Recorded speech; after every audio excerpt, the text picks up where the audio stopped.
I'm Dan Malin. I'm joined, as always, by our NASCAR or our FSWA two-time NASCAR Writer of the Year, three-time NASCAR Writer of the Year. Sorry, Matt, I'm selling you short on this Friday. It's a brutal start, but we are previewing Bristol this week. We are recording right now during the Xfinity Series race. Matt, how are you doing? How excited are you for Bristol?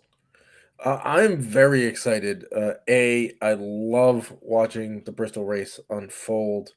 It always just seems to have excitement everywhere you look on the track. And then on top of that, we get tire news. Yeah, that's right. I'm nerding out about tire news because we actually may have tire fall off this week based on Goodyear bringing a new right side tire to the track. And then we also found out that next year there's two concrete races at Bristol. No more Bristol dirt. Don't have to worry about that. It was fun while it lasted. Thank God it's not on the schedule anymore. I'd say it was fun for 1 year. The first year was not fun because the single file restarts screwed it up. Yeah, that's true. They were making up the rules. And then there was flooding the second year, which wasn't great. And then this year was a pretty awesome dirt race. But I'm fine. If they want to bring it back for like the Clash or, as my wife suggested, the All-Star race, I'll never do it again.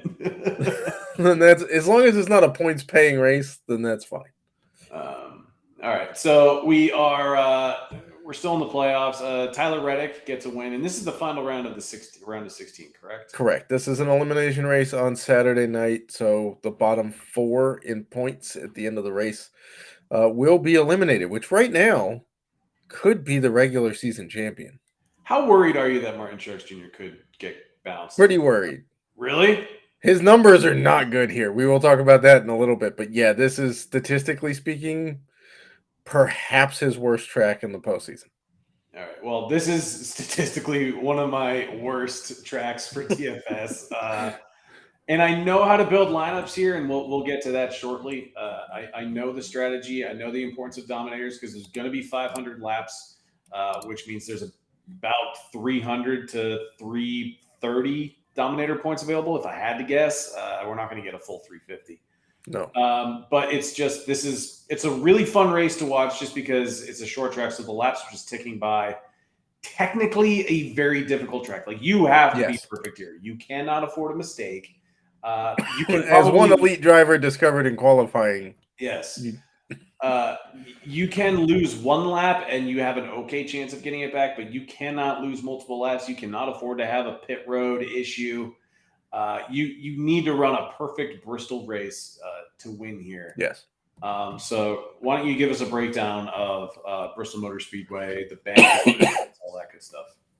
Yeah, so it is a half-mile track. It is not covered in dirt this time. It is actually covered as normal concrete. It is also highly banked, which makes it the world's fastest half-mile. It's also known as the Last Great Coliseum. It's also known as Thunder Valley. This track may have the most nicknames on the schedule. It's either that or Darlington, one of the two. It's just a great racetrack. And you are correct. There's 500 laps. They will go by in a hurry. To give you an idea, pole qualifying speed was 15.107 seconds for a half mile. So they're not going to be racing at that speed. The practice speeds were in the 15.4 range. But either way, you're clicking off quite a few laps every minute. So, but like you said, you got to be perfect, right? You can't have any off-cycle pit stops. You can't go back because you have a loose wheel. Pit road speed, pretty slow, even though it's a short pit road. Under green, they can pit on the side of pit road that their pit is on, because if you're unfamiliar with this, pit road is split here because it's not long enough to have everybody on one side of it, right? So under green, you can enter pit road on the side in which your pit is. Under caution, everybody enters the same way, and then you'll loop around until you get to your pit. So it also tends to be fairly caution-filled.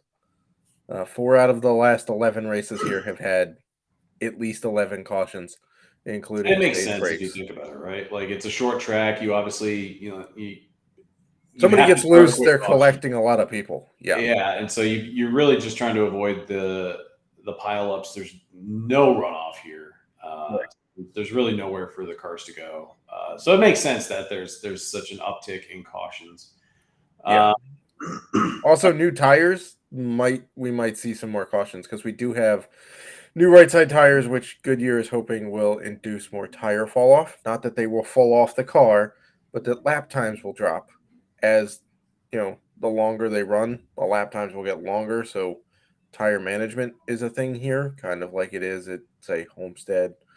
So that should bring a fun element. Maybe induce some more pit stops rather than just running until a caution happens.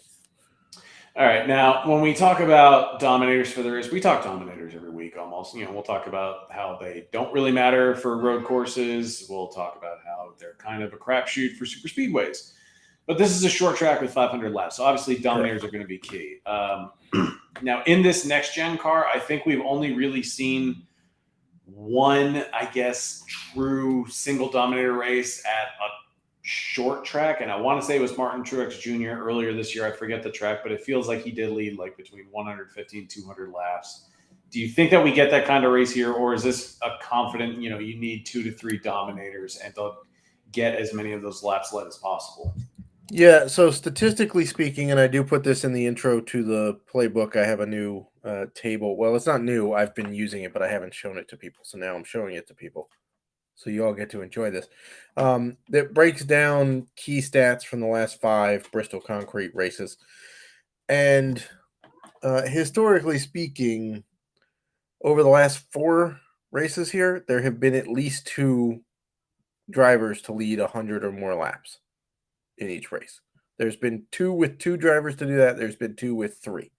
So we're going to kind of build around a 2 dominator race and sprinkle in some 3 dominator races lineups, because 500 laps are on the table. You need every bit of them to get high scores, especially on DraftKings. FanDuel, it's much more important that you get the guys who finish the race and finish on the lead laps, because there's 50 laps completed points available here for FanDuel, because you get a 10th of a point for every lap you complete. So if your guy completes every lap, you get 50 points for that, for just that guy. Yeah. So, that being said, there have also been an average of 4 drivers a race to top 50 laps led here. So we're talking 2 to 3 that lead 100, and we're talking 4 that lead 50. So, that kind of gives you the lay of the land here. How do you approach position differential? Because we talk about how easy it is for drivers to lose the lead lap. Correct. By the way, statistically, only 13 a race finish on the lead lap here over the last 5. My next question was going to be how many drivers do you think finish on the lead lap, and how many drivers do you think finish multiple laps down? I know for the last couple Xfinity Series races, about half the field has finished multiple laps down. I think for the last couple, 13 or 14 drivers finished on the lead lap. So it's kind of on par with the Cup Series race. So I am curious to see, how deep in the field might be too deep. Because obviously, Kyle, we're going to talk about Kyle Larson. Obviously, he's an easy PD play because he could easily work his way to the front as time progresses and lead laps later in the stage. So he's going to be chalky no matter what. But, are there going to be other drivers? Are you okay starting 2 guys starting outside the top 25? Because conventional wisdom says, if we're looking back at previous Bristol races, most of the top scores come from, the best ones come from inside the top 10, but you're usually getting 2 or 3 dominators there. But you can also find really good PD plays that are starting inside the top 25 that still can finish inside the top 10. So when I look at this data, I'm thinking I don't really need to start too many drivers starting in the back. But then Kyle Larson goes ahead and screws the pooch in qualifying, and now he's starting dead last. He did. He got a little too low. He kind of put his car halfway on the apron and halfway on the banking, and that usually doesn't result in speed, to the point where he legitimately qualified dead last. And his crew chief got on his radio afterwards, and he just goes, "That was really bad." That was the only thing Cliff Daniels could tell him on the radio, was that was really bad. The thing I like about him and Cliff is that they don't sugarcoat anything. It seems like there's a very just open line of communication. It's one an of the radio brighter week. notes is just like when Larson had that awful first half of the Coke 600, Coke 400, yeah, Coke 600, yeah. a couple years ago, and He Larson knew that literally caught on fire. Car caught on fire, and Cliff Daniels just talks to him. He's like, "Hey man, you're still a great driver. Like we'll get back." Like it's just two buddies that seem to be talking, and so when something like that happens in qualifying, he's just like, "That was terrible," but we'll move on. Yeah, I mean, there's nothing else to say, right? So, getting back to your original Can I ask question. one more question on Larson? Sure. Because he's already locked into the next round because he won at Darlington. Correct. Do you think this is just kind of like, he just says, screw it, let's just see what, do you think he's actually going to still put in a ton of effort? I mean, you got to go out and you got to run 500 laps. Do you think that, he knows he's locked in? Is there less pressure on his part? Well, so I don't think it's in him to just go cruise around. Sure. That's not a Larson thing to do, right? He's also not going to just sit there behind JJ Yaley all night. That's not going to happen. That's going to drive him nuts. And honestly, I think he's of the mindset that, hey, if I get enough points or I shift some people backwards, I could get rid of some folks that are tougher competition later in the playoffs. Like if Truex gets eliminated, there are some very good tracks for Truex coming up. But if he's eliminated, that doesn't matter, right? Same thing with Kevin Harvick, Mr. Consistent. He's right now in the playoffs, but he's 7 points to the good. So, I think he's going to try to move up. Can he win from 36th? I don't think so. We literally have never seen it. Can he move up and have a good DFS day? Yes. 100% the case. Is he going to be the highest played dude? Probably. Do you just kind of lock him in for cash games, or would you rather be trying? Okay, because you can still build a cash. Because if it kills you in cash games, his ownership's 95%. So everybody's going to get screwed if he has a problem. In GPPs, I think you take the opposite approach. I think you try to you're either way underweight on him or you're way overweight on him. So that if he makes it to, let's say, the top 10 and has a phenomenal day, you're overweight on the field and you gain spots. But if he wrecks out, like is possible, and he's done before at Bristol, starting better than 36th, or he gets, let's say he doesn't even wreck out. Let's just say he can't move up as fast as people expect, and he gets stuck a lap or two down, and then he has to pit. And then... Because if you think about it, he does. We've already talked about how you need to run a perfect race to win here. And so he would still have to move up through the field, avoid wrecking, not have any pit road penalties for speeding, a crew member over the wall. So, I mean, there is a lot working against him, but he's still one of the best drivers in the field. He most certainly can move up, but I don't hate the idea. If this was any other track where there weren't 500 laps and Dominator points didn't weigh so heavy, it might make sense just to play him in every lineup and go significantly overweight. For Bristol, just because I'd rather spend up for here's range for Dominator points. So here's a thought. A few races ago, Bubba Wallace started 36th at Bristol. He finished 10th. It was the 2021 or the 2020 race, one that Brad Keselowski won from the pole, sort of. He started on the pole and then dropped back and then got back to the win. Bubba started 36th. He finished 10th. Didn't have any fastest laps. Didn't have any laps led. 500 lap race. He put up 60 points on DK. Larson is going off at 11.5 on DK, so you basically get 5x value if he pulls that off. Right, but Bubba wasn't 11K for his race, though. No, he wasn't. But I'm just saying, he started in the exact same spot that Larson is starting, 36th.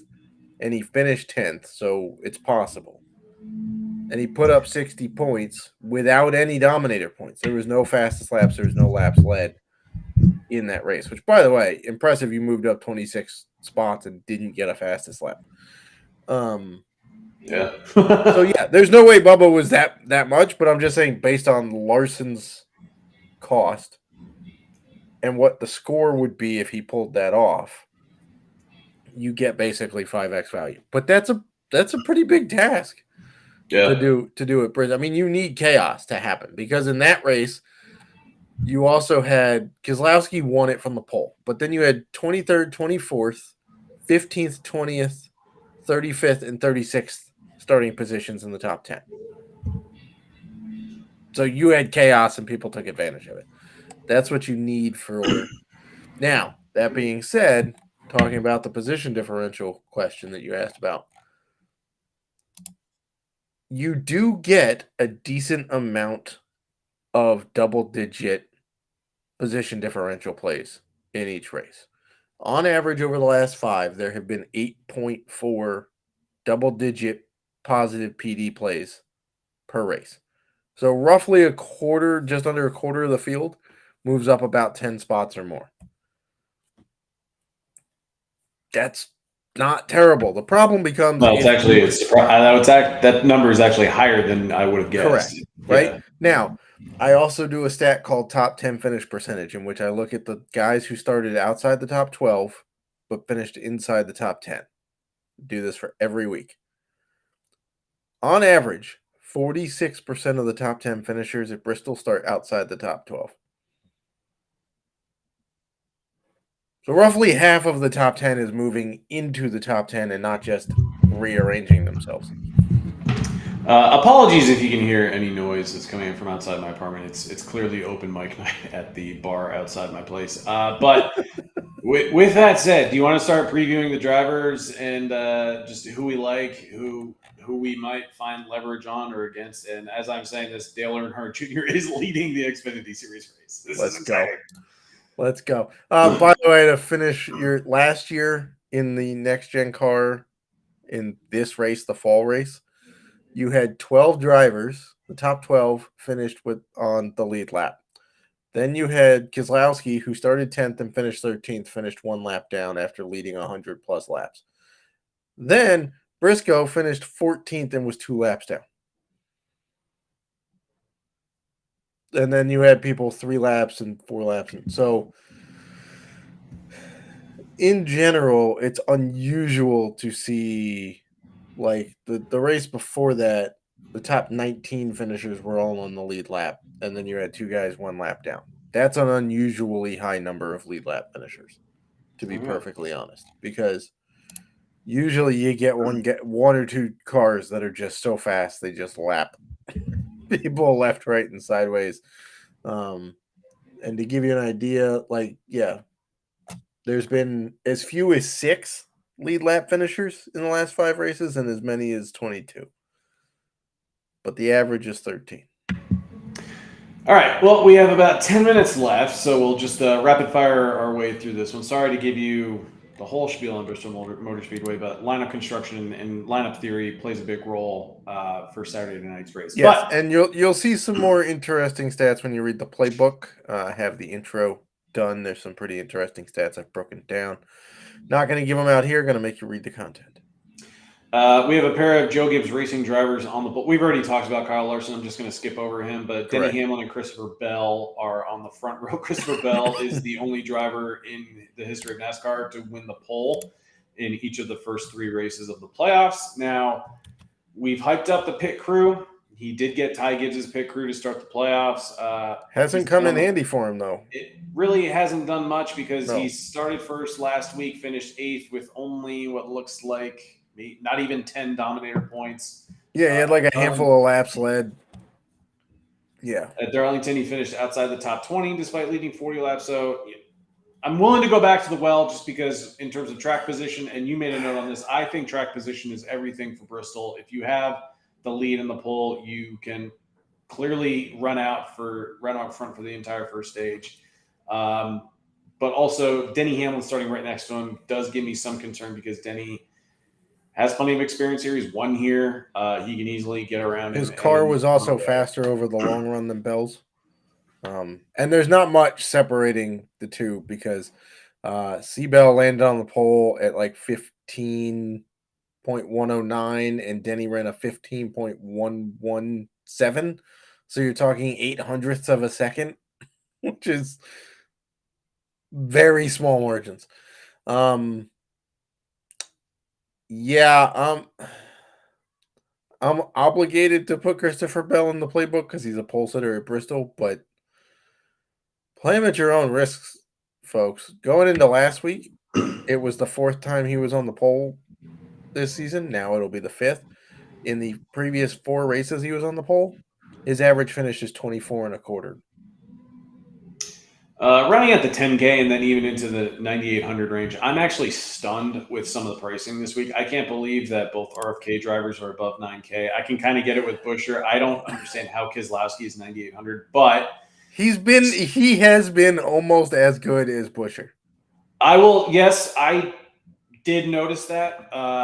But for a driver who hasn't won in the next gen car and who did come on strong later in the season, yes, he's trending good right now, but I am still surprised that, he's $500 more than his teammate or his employee or both. He's $500 more than Buescher, and Buescher has 3 wins this year, and Keselowski has nothing. And Buescher won this race last year. He did win this race, and he dominated it too, leading about 170 laps. It is interesting to see Keselowski that much higher 9,800. Like what? Than Buescher. But I will say that if you look over the last 12 similar races, which, by the way, let's specify, I'm talking about intermediate races. Why intermediates at Bristol? Because none of the short tracks compare with it. And they're running the intermediate package on the cars this week. They're not running the short track wet tire package. They're running the intermediate package. So we're going to look at intermediate tracks. Over those last 12, they have very similar records, aside from the fact that Buescher's got a win or 2. They have pretty similar records. So I would imagine that Buescher's was the more popular of the 2 of those, simply given his success. He also won here last year.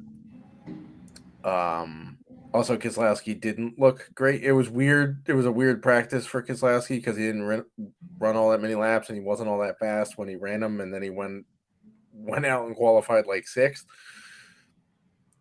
But I think there's some very interesting spots here to pick on in the mid-tier, to be honest. I completely agree. Sorry, Sheldon Creed just spun Austin Hill, his teammate. Xfinity race. It's the Xfinity race. These guys don't I know. Like this is That's Ty why they're all still in the Xfinity series. Ty Gibbs ran his teammate off the track at Martinsville. Except for Daniel Hemrick.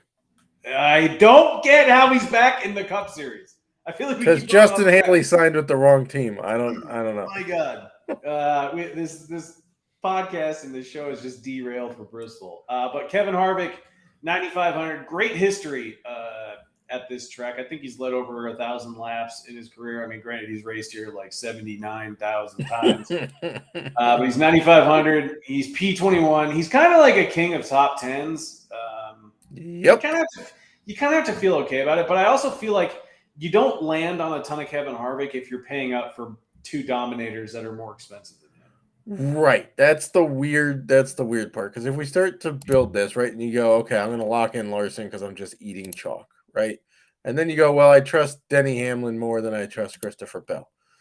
Okay, well, now those 2 dudes on DK mean you have an average of $6,800 per spot left. And there's still 4 spots to fit in. So it's kind of an interesting spot because if you add Harvick to that mix, you're down to less than $6K per spot left, which you don't want to be in.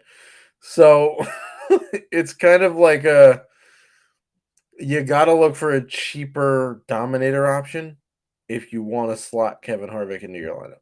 Oh, I got a juicy dominator option that's cheaper. Okay. Give me Ty Gibbs. Yes. Fast in practice, like fast in a lot of metrics. Like if you look at the chart that Ryan with iFantasy Racing that he tweeted out, Ty Gibbs was like, I think he was second fastest in like. Here, I'll tell you because I got I put together the same chart. So let's like Unreal Ty speed in Gibbs practice. was 4th in single lap speed, 3rd in 5 lap average, 1st in 10 lap average, 1st in 15 lap average, and 1st in 20 lap average. He's no slower than 4th except for qualifying where he qualified 6th. Well, here's the other thing too: is that even if he doesn't lead laps, you have to assume. I think he'll still get some dominator points along the way, whether that's just coming via fastest laps or whatever. I think there are 3 guys or 4 guys starting in front of him that are going to drop backwards.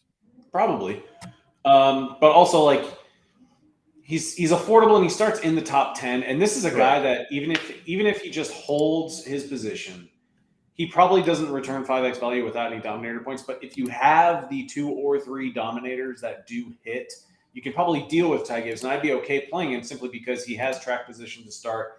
Let other drivers lose the lead lap. If he can just stay and hang in the top 10, maybe he can contend for late race dominator points, and dare I say, maybe get his first win. Like Chris Buescher came out of nowhere last year and won this race, and that's kind of actually how the playoffs started last year, was just non-playoff drivers winning. But I really love Ty Gibbs. I think in tournament, you're not playing him in cash games; it's way too risky. But Correct. In tournaments, he is a driver that I do want to be a little more overweight on, just for that leverage. Yeah. By the way, Chris Buescher started 20th last year and won. He's starting 20th. Ooh! Oh no! Oh God! He's about to repeat, isn't he? Wouldn't put it past him. He's been lightning quick. All right, so we have a few minutes left here. Yeah. In this 30-minute show that kind of derailed in so many ways. I guess this is good because it can just draw people to your playbook a little bit more. But do you have any like final thoughts or maybe some like really good plays that you have no problem giving out here on the podcast? So aside from Larson, which is a lock, right? Kevin Harvick is pretty hard to turn down. I like Chase Briscoe. I do like Chase Briscoe. He's run pretty well here in his 2 concrete races, 13th and 14th. He's also looked good in the last few intermediates. Stenhouse, pretty interesting this week. We'll just leave it at that. I gotta go back to Eric Jones. I'm sorry. I know you people are probably tired of him. He's starting 31st. Not an ideal spot to start 31st. However, over the last few years, we have had success playing Eric Jones at tracks in which he's confident at. Bristol is one of those. He runs pretty well here. He's run pretty well in intermediate packages of late. They're finding some speed there in the 43 car. So take a shot. I think a lot of people are going to look. The only person I think people are going to play starting outside, like in the 30s, would be Larson. So I think you're going to get some value here in terms of leverage. I was going to ask you, I don't know, but yeah, it's worth it. I mean, he's 7,400. I think a lot of people are going to look past that too. I think a lot of people still try to cram Todd Gilliland in, and I don't think he's. I don't even think sailed. No, I agree with you. Like, I don't even know if he would be optimal with a top 25, even as like a cheap pay down just to open up salary elsewhere. So I'm kind of with you. I could probably get Rally around Jones. I mean, even since we started the playoffs and we are running short on time, like he still has top 10 in the previous 2 playoff races. And I'm not predicting a top 10 here, but I will say like he can finish top 15. Yeah. I mean, he's done it before. Let's put it that way. The speed, I mean, 5 lap average was good. Past that, we're a little questionable, but it's a 500 lap race. I got time to figure it out. So yeah. All right. Well, Matt, really fun show.